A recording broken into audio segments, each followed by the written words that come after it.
सोचिए एक ऐसा आदमी जिसके पास न सेना है, न तलवार, न राजमहल, बस एक फटी धोती, एक टूटी हुई चप्पल और एक ऐसा दिमाग जो हजारों साल बाद भी दुनिया के सबसे बड़े रणनीतिकारों की सूची में सबसे ऊपर आता है। वो आदमी गंगा के किनारे रेत पर बैठा था। उसके माथे पर एक जले हुए अपमान का निशान था और उसके होठों पर एक प्रतिज्ञा थी जो उसने खुद से की थी, किसी देवता के सामने नहीं। वो प्रतिज्ञा थी इस भारत को एक करना, उस सत्ता को उखाड़ फेंकना जो अत्याचार से चलती थी, और एक ऐसा साम्राज्य खड़ा करना जो सिर्फ तलवार से नहीं बल्कि नीति, नियम और न्याय से चले। ये कहानी है कौटिल्य की, विष्णुगुप्त की, उस चाणक्य की जिसने इतिहास के सबसे बड़े राजनीतिक खेल की बिसात बिछाई और जीते बिना चैन नहीं लिया। स्वागत है हिस्ट्री वॉचेस में। इतिहास को समझने के लिए सबसे पहले उस जमाने की जमीन को समझना जरूरी है। लगभग 350 साल ईसा पूर्व का भारत, ये वो भारत नहीं था जिसे आज हम जानते हैं। ये एक ऐसा उपमहाद्वीप था जो 16 बड़े राज्यों में बटा हुआ था, जिन्हें इतिहास में महाजनपद कहा गया है।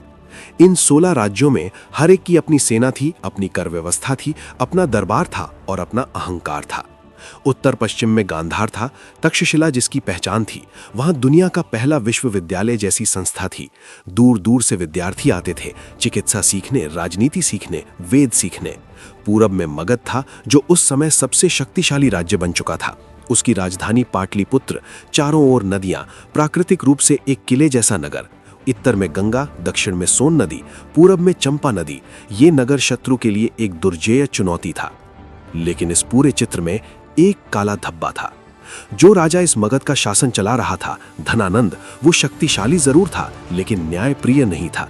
धनानंद के बारे में ऐतिहासिक स्रोत बताते हैं कि उसने करों का बोझ इतना बढ़ा दिया था कि जनता की कमर टूट गई थी। व्यापारी परेशान थे, किसान त्रस्त थे और बुद्धिजीवी वर्ग खुद को अपमानित महसूस करता था। एक कहावत थी उस जमाने में, नंद का खजाना भरा है, नंद की प्रजा खाली है। और जब किसी राज्य में जनता खाली हो जाती है तो उसका खजाना कभी नहीं भरता। ये सच्चाई धनानंद को कोई नहीं समझा सका था, या शायद समझाने की हिम्मत किसी में नहीं थी। लेकिन एक व्यक्ति था जो न सिर्फ ये सच्चाई जानता था बल्कि इसे बदलने का इरादा भी रखता था। तक्षशिला, गांधार राज्य का वो केंद्र जहां ज्ञान की गंगा बहती थी। यहां एक ब्राह्मण आचार्य रहते थे जिनके बारे में कहा जाता था कि उनके दांत टेढ़े थे, चेहरा कुरूप था, लेकिन उनकी बुद्धि इतनी तेज थी कि राजा महाराजा भी उनसे राय लेने आते थे। इनका नाम था विष्णुगुप्त, लेकिन दुनिया उन्हें जानती है चाणक्य के नाम से, और उनके लिखे ग्रंथ अर्थशास्त्र को आज भी दुनिया के श्रेष्ठतम राजनीतिक ग्रंथों में गिना जाता है। चाणक्य के बारे में एक बात बिल्कुल स्पष्ट थी, वे व्यावहारिक थे। उनके लिए शासन कोई आदर्शवाद का खेल नहीं था। उनका मानना था कि एक राजा को तभी प्रजा का प्रेम मिलता है जब वो प्रजा की रक्षा करे, उसे न्याय दे और राज्य को समृद्ध बनाए। राजा का धर्म है जन कल्याण, और जो राजा ये भूल जाए उसे सत्ता में रहने का कोई अधिकार नहीं। एक दिन चाणक्य पाटलिपुत्र पहुंचे। उनके मन में था मगध के शासक से मिलना और उन्हें बताना कि राज्य को कैसे और बेहतर बनाया जा सकता है। उन्हें विश्वास था कि एक बुद्धिमान शासक उनकी बात सुनेगा, लेकिन जो हुआ उसने इतिहास की दिशा बदल दी। धनानंद की राजसभा में चाणक्य के पहुंचते ही दरबारियों ने उनका मजाक उड़ाया। टेढ़े दांत वाला ये ब्राह्मण क्या राजनीति जानेगा। धनानंद ने उन्हें न सिर्फ अपमानित किया बल्कि उन्हें दरबार से बाहर निकलवा दिया। कहते हैं उस दिन चाणक्य ने अपनी शिखा यानी अपनी चोटी खोल दी और प्रतिज्ञा ली कि जब तक नंद वंश का अंत नहीं होगा वो इसे फिर नहीं बांधेंगे। ये कोई भावावेश की क्षणिक प्रतिक्रिया नहीं थी, ये एक ठंडे दिमाग वाले रणनीतिकार का निर्णय था। और जब ऐसा आदमी कुछ ठान लेता है तो इतिहास बदल जाता है। पाटलिपुत्र से लौटते हुए चाणक्य के मन में एक सवाल था। रणनीति है, इरादा है, ज्ञान है, लेकिन जो राजा बनेगा वो कहाँ है? क्योंकि चाणक्य समझते थे कि अकेले बुद्धि से साम्राज्य नहीं बनते। एक ऐसे व्यक्ति की जरूरत है जो साहसी हो, जो अनुशासन सीख सके, जो नेतृत्व करना जानता हो और जिसकी नसों में खून की जगह संकल्प बहता हो। किसी गांव के पास या कुछ स्रोतों के अनुसार किसी जंगल के किनारे चाणक्य की नजर एक बालक पर पड़ी। वो बालक बाकी बच्चों के साथ खेल रहा था, लेकिन कुछ अलग था उसमें। वो खेल में भी राजा बना था। वो बाकी बच्चों को निर्देश दे रहा था, न किसी ने उसे ये सिखाया था, न कोई उसे ये करने के लिए कह रहा था, लेकिन स्वाभाविक रूप से वो नेता था। उस बालक का नाम था चंद्रगुप्त। चाणक्य ने उसके अभिभावकों से अनुमति ली और उसे अपने साथ तक्षशिला ले गए। तक्षशिला में जो शिक्षा चंद्रगुप्त को मिली वो किसी साधारण गुरुकुल की शिक्षा नहीं थी। चाणक्य ने उसे पढ़ाया राजनीति का व्याकरण, यानी ये समझाया कि सत्ता कैसे काम करती है, कैसे मित्र बनाए जाते हैं, कैसे शत्रु को उसकी ही कमजोरी से पराजित किया जाता है। उन्होंने सिखाया युद्ध कौशल, तलवार चलाना, हाथी पर सवारी, सेना की व्यूह रचना, लेकिन इससे भी जरूरी ये सिखाया कि युद्ध कब करना चाहिए और कब नहीं। उन्होंने सिखाया गुप्तचर तंत्र, अपने दुश्मन की हर हरकत जानना, ये जानना कि दरबार में कौन वफादार है और कौन बिका हुआ है। उन्होंने सिखाई कूटनीति, बिना खड़ग उठाए, बिना रक्तपात के, बात से, समझ से, संधि से काम निकालना। और सबसे जरूरी उन्होंने सिखाया कि एक राजा का पहला कर्तव्य है जनता की सेवा। प्रजा राजा की मालिक है, जो राजा ये भूल जाए उसका अंत निश्चित है। चंद्रगुप्त एक होनहार शिष्य था। वो तेज था, जिज्ञासु था और सबसे महत्वपूर्ण वो सुनता था। चाणक्य जो भी कहते वो उसे केवल सुनता नहीं था, उसे जीता था। इसी बीच उत्तर पश्चिम में एक बड़ा उलटफेर हो चुका था।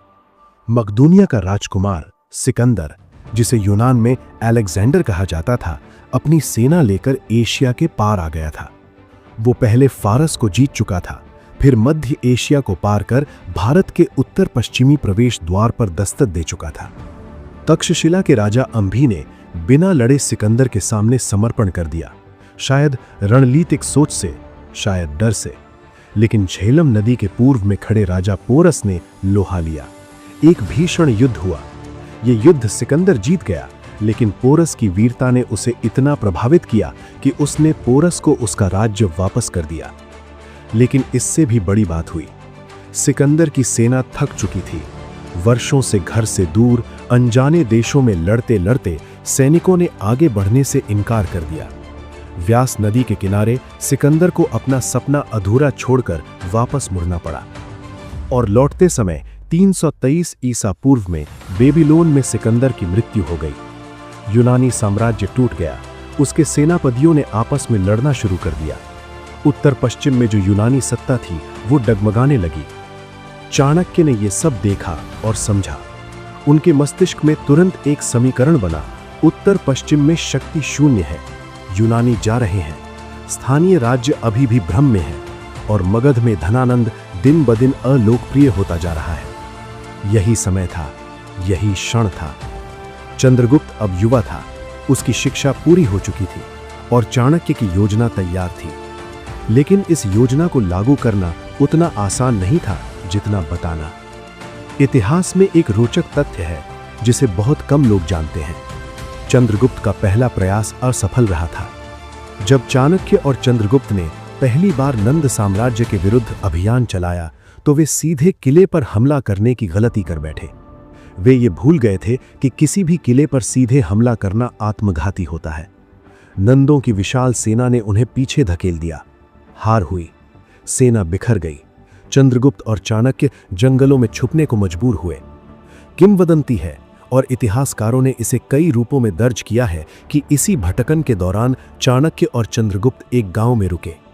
एक झोपड़ी में उन्होंने एक महिला को देखा जो अपने बच्चे को डांट रही थी। बच्चा खाना खा रहा था और उसकी उंगलियां जल रही थीं क्योंकि वो बर्तन के बीच से खाना निकाल रहा था। मां ने कहा, तू भी उस चाणक्य जैसा है जो बीच से शुरू करता है, किनारे से शुरू करते हैं बेवकूफ। ये सुनकर चाणक्य चौंक गए।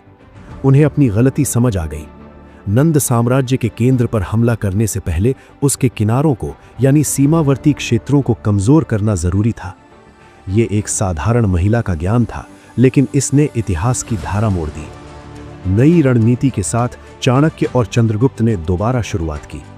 पहले उन्होंने उत्तर पश्चिम के उन क्षेत्रों को अपने अधीन किया जहां यूनानी सत्ता कमजोर हो चुकी थी। पंजाब और सिंध के कई क्षेत्रों में यूनानी सेनापति आपस में लड़ रहे थे। चंद्रगुप्त ने इस अराजकता का फायदा उठाया और एक के बाद एक इन क्षेत्रों पर अपना नियंत्रण स्थापित किया। इससे दो फायदे हुए। पहला, उनके पास एक बड़ा भूभाग आ गया जहां से संसाधन मिलने लगे। दूसरा, उनकी सेना में तजुर्बेकार सैनिक जुड़ने लगे। लेकिन केवल जमीन जीतना काफी नहीं था। चाणक्य ने राजनीतिक गठबंधन बनाए। छोटे छोटे गणराज्य और जनपद जो नंदों के अत्याचार से तंग थे, उन्हें चंद्रगुप्त के साथ जोड़ा गया। इन गठबंधनों में से कुछ विवाह संबंध थे, कुछ संधियां थी और कुछ परस्पर सुरक्षा की प्रतिज्ञाएं। ये सब चाणक्य की वो नीति थी जिसे उनके अर्थशास्त्र में मंडल सिद्धांत कहा गया है। इस सिद्धांत के अनुसार तुम्हारा पड़ोसी तुम्हारा संभावित शत्रु है, लेकिन उसका पड़ोसी तुम्हारा संभावित मित्र। चाणक्य का सबसे घातक हथियार था उनका गुप्तचर तंत्र। उन्होंने नंद दरबार में अपने लोग भेजे, नर्तकियां, व्यापारी, पुजारी, रसोइये, हर वेश में। इन गुप्तचरों का काम था नंद दरबार की कमजोरियों को पहचानना, और वहां कमजोरियां कम नहीं थी। धनानंद के अपने भाई उससे नाराज थे, दरबारी उससे डरते थे लेकिन प्रेम नहीं करते थे, सेनापति अपनी उपेक्षा से क्षुब्ध था, और जनता तो बहुत पहले से उससे मुंह मोड़ चुकी थी। चाणक्य ने इन दरारों में तेल डाला। कुछ अधिकारियों को रिश्वत दी गई, कुछ को भावनात्मक रूप से तोड़ा गया, कुछ को यह समझाया गया कि नंद वंश के बाद उनका भविष्य चंद्रगुप्त के साथ ज्यादा सुरक्षित है। ये कूटनीति थी, ये राजनीति थी, और ये चाणक्य का वो अदृश्य युद्ध था जो तलवारों से नहीं, शब्दों और संबंधों से लड़ा जा रहा था। लगभग 322 ईसा पूर्व, वर्षों की तैयारी, रणनीति और धैर्य के बाद चंद्रगुप्त की सेनाएं पाटलिपुत्र के द्वार पर खड़ी थीं। यह युद्ध पिछली बार जैसा नहीं था। इस बार चाणक्य की योजना पूरी तरह तैयार थी। नंद सेना के भीतर से कई सैनिक और अधिकारी पहले ही चंद्रगुप्त के पक्ष में आ चुके थे। शहर के भीतर जनता नंद वंश से ऊब चुकी थी और किसी परिवर्तन की प्रतीक्षा में थी। नगर के द्वार खुले, चंद्रगुप्त की सेनाएं अंदर प्रवेश कर गईं। धनानंद का क्या हुआ, इतिहास इस पर एक मत नहीं है। कुछ स्रोत कहते हैं वो युद्ध में मारा गया, कुछ कहते हैं वो भाग गया, लेकिन एक बात तय है, नंद वंश का अंत हो गया और पाटलिपुत्र के सिंहासन पर बैठा एक नया राजा, चंद्रगुप्त मौर्य। उस रात जब विजय की घोषणा हुई, चाणक्य ने शांत भाव से अपनी खुली हुई शिखा बांधी। वर्षों से जो प्रण उन्होंने लिया था वो पूरा हुआ था, लेकिन वो जानते थे ये अंत नहीं था, ये शुरुआत थी। सत्ता जीतना आसान होता है, सत्ता चलाना यही असली परीक्षा है। चंद्रगुप्त मौर्य केवल एक विजेता नहीं थे, वे एक निर्माता भी थे। चाणक्य के मार्गदर्शन में मगध में एक नई प्रशासनिक व्यवस्था खड़ी की गई। पूरे साम्राज्य को प्रांतों में बांटा गया। हर प्रांत में एक राज्यपाल नियुक्त किया गया जो सीधे राजा को जवाबदेह था। यह केंद्रीकृत प्रशासन था, लेकिन इसमें स्थानीय स्वायत्तता भी थी। कर व्यवस्था को नियमित किया गया। अत्यधिक कर जो नंदों ने लगाए थे उनमें राहत दी गई। व्यापार को प्रोत्साहित किया गया। सड़कें बनाई गईं जो साम्राज्य के एक कोने को दूसरे कोने से जोड़ती थीं। सेना को स्थायी और पेशेवर बनाया गया। पहले राजा जब चाहे सैनिक जुटाते थे और जब चाहे छोड़ देते थे। अब सेना एक नियमित संस्था बन गई जिसके अपने नियम थे, अपनी ट्रेनिंग थी, अपना वेतन था। और गुप्तचर तंत्र जिसे चाणक्य ने खुद बनाया था, ये पूरे साम्राज्य में फैला हुआ था। ये तंत्र राजा को हर बड़ी छोटी जानकारी देता था। कहीं विद्रोह की बू आए, कहीं अकाल की आशंका हो, कहीं कोई अधिकारी भ्रष्टाचार कर रहा हो, ये सब गुप्तचरों के माध्यम से राज दरबार तक पहुंचता था। सत्ता मिलने के कुछ साल बाद चंद्रगुप्त को एक और बड़ी चुनौती मिली। सिकंदर के सेनापति सेल्यूकस निकेटर ने भारत के उत्तर पश्चिमी हिस्सों पर फिर से दावा करने की कोशिश की, लेकिन इस बार उसे एक तैयार और संगठित सेना का सामना करना पड़ा। युद्ध में चंद्रगुप्त ने सेल्यूकस को परास्त किया। इसके बाद जो संधि हुई वो भी चाणक्य की कूटनीति का नमूना थी। सेल्यूकस ने अफगानिस्तान और बलूचिस्तान के कई क्षेत्र चंद्रगुप्त को दे दिए। बदले में चंद्रगुप्त ने 500 हाथी दिए और इस संधि को मजबूत करने के लिए एक विवाह संबंध भी स्थापित हुआ। ये था मौर्य साम्राज्य जो पूर्व में बंगाल से लेकर पश्चिम में अफगानिस्तान तक और उत्तर में हिमालय की तराई से लेकर दक्षिण में विंध्य पर्वत तक फैला हुआ था। भारत के इतिहास में पहली बार इतना बड़ा एकीकृत साम्राज्य अस्तित्व में आया था। इस पूरी कहानी में एक चीज है जो सबसे ज्यादा चौंकाती है। चाणक्य ने यह सब केवल किया नहीं, उन्होंने इसे लिखा भी। उनका ग्रंथ अर्थशास्त्र राजनीति विज्ञान का एक ऐसा दस्तावेज है जो आज भी उतना ही प्रासंगिक है जितना 2300 साल पहले था। इसमें 15 अधिकरण हैं और 180 से अधिक प्रकरण। इस ग्रंथ में लिखा है राजा कैसा होना चाहिए, राज्य का खजाना कैसे भरा जाए, सेना कैसे संगठित हो, कूटनीति के क्या सिद्धांत हैं, जासूसी तंत्र कैसे काम करे, बाजार कैसे नियंत्रित हो, किसान को कैसे राहत दी जाए। मैकियावेली का द प्रिंस, जो यूरोप में 16वीं शताब्दी में आया, उससे 1800 साल पहले चाणक्य ने यही सब लिख दिया था, और कहीं ज्यादा विस्तार से। कुछ विद्वान कहते हैं अगर मैकियावेली ठंडे दिमाग का रणनीतिकार है तो चाणक्य उससे कहीं ज्यादा व्यावहारिक और नैतिक रूप से संतुलित थे, क्योंकि उनका उद्देश्य केवल सत्ता बनाए रखना नहीं था, बल्कि प्रजा का कल्याण करना था। चाणक्य ने कहा था, राजा का सुख प्रजा में सुख है, राजा का कल्याण प्रजा के कल्याण में है।